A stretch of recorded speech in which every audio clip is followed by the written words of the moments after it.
Drôle de pique-nique de Hans Wilhelm. C'était une trop belle journée d'été pour rester à la maison.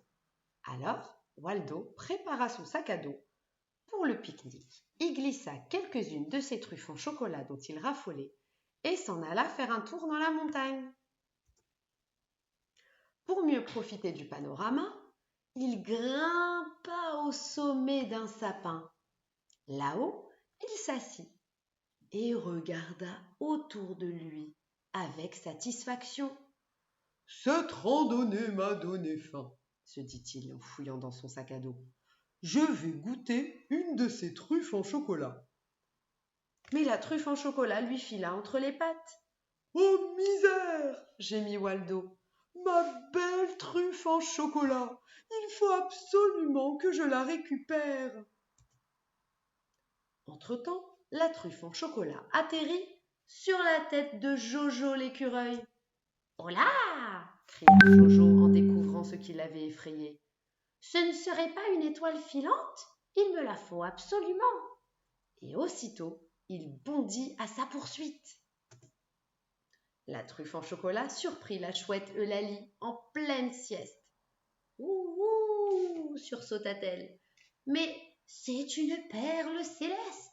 Quel trésor ! Il me la faut absolument !» Et elle s'envola à sa poursuite.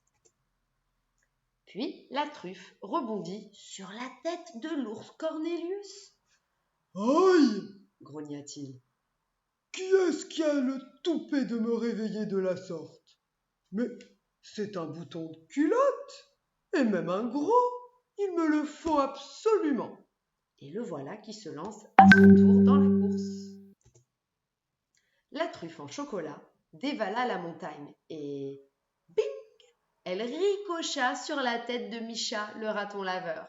« Tiens donc, voilà une belle pomme, et il me la faut absolument. » Et lui aussi se met à courir. Mais la truffe en chocolat n'avait pas fini son drôle de voyage. Elle alla réveiller Jérémie le lapin. « Oh, une balle! Je vais la rattraper et sans attendre. » Il fila à sa poursuite. La truffe en chocolat rebondit encore sur la tête de Théo le chat. « Miaou, quoi ? Une souris ? Attends un peu que je te croque. » Et furieux, il se lança à sa poursuite. Et les voilà tous derrière la truffe en chocolat. « Mon étoile filante, ma perle, mon bouton de culotte, ma pomme, ma balle, miaou, ma souris. » Mais la truffe continuait à filer sans se soucier de rien. « Je l'ai !» cria enfin Waldo en faisant un dernier bond. Il lança sa grosse patte pour bloquer la truffe en chocolat. Mais la truffe glissa entre les doigts de Waldo et disparut à tout jamais dans le minuscule trou d'une palissade infranchissable. « Oh non !» gémirent les poursuivants.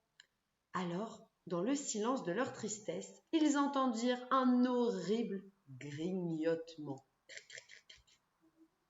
C'était Suzon la souris. Elle s'y connaissait en truffes en chocolat et n'en laissa pas une miette. Et voilà. Au revoir les amis.